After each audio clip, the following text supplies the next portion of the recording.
Depuis 2011, en fait, on a connu une grande régression et on s'attendait à ce que véritablement il y ait rapidement une stratégie. Mais bon, de toute façon, le temps politique est ce qu'il est. Et je suis très heureuse, au nom du collectif Parité Maintenant, de considérer qu'aujourd'hui, nous avons un chef de gouvernement qui va s'exprimer sur les droits des femmes et devant la nation. Ça, c'est véritablement une première importante, intéressante. Ce que l'on peut lui dire, c'est que, tout d'abord, depuis 2011, tous les militants des droits humains attendent la mise en œuvre de la Constitution.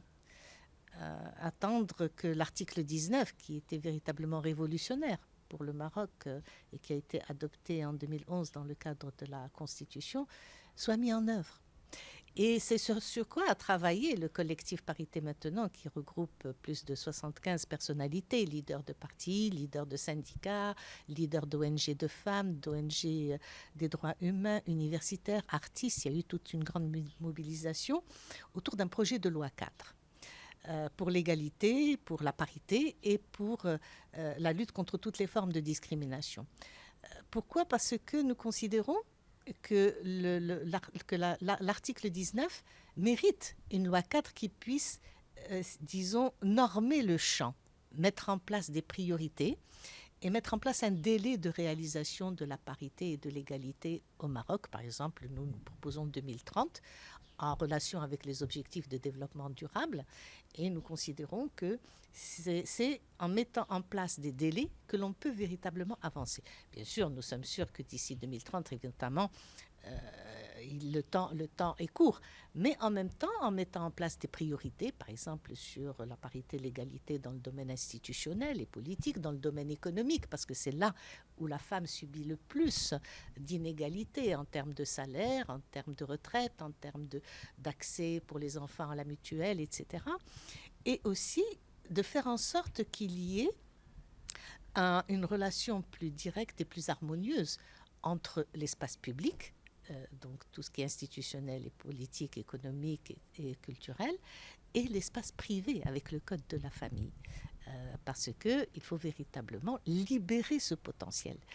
Libérer ce potentiel est important. À un moment, on a adopté un nouveau modèle de développement et où le Maroc, après la crise du Covid, avec la crise économique mondiale, avec la guerre en Ukraine, etc., doit libérer toutes ses potentialités.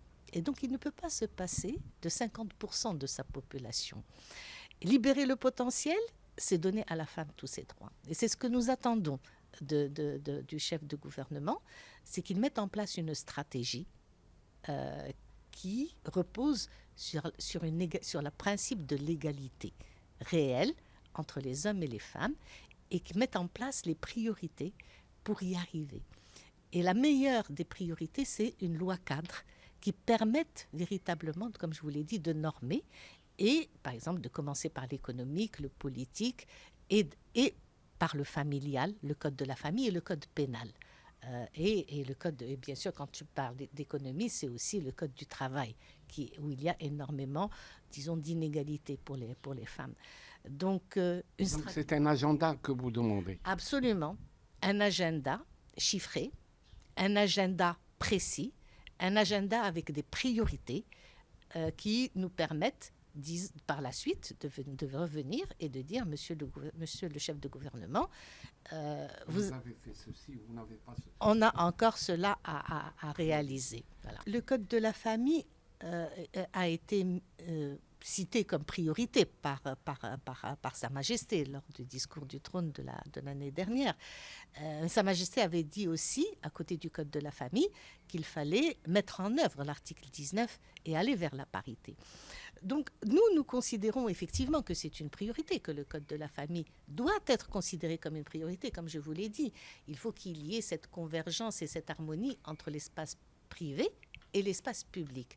Et parce qu'il faut qu'il y ait cette harmonisation et cette convergence entre les deux espaces qui sont liés, nous considérons que le code de la famille doit être accompagné d'une loi cadre qui permette aussi de régir le champ public.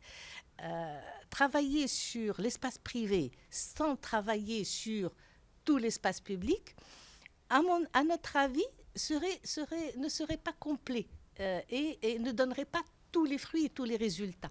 Donc il faut travailler sur les deux aspects. La loi 4 et aussi, bien sûr, le code de la famille, le code pénal, qui sont très importants pour les libertés individuelles. Donc, également. parallèlement. Il faut le faire de manière parallèle. On ne peut pas se permettre... Il faut gagner du temps. Il faut aller très, très vite.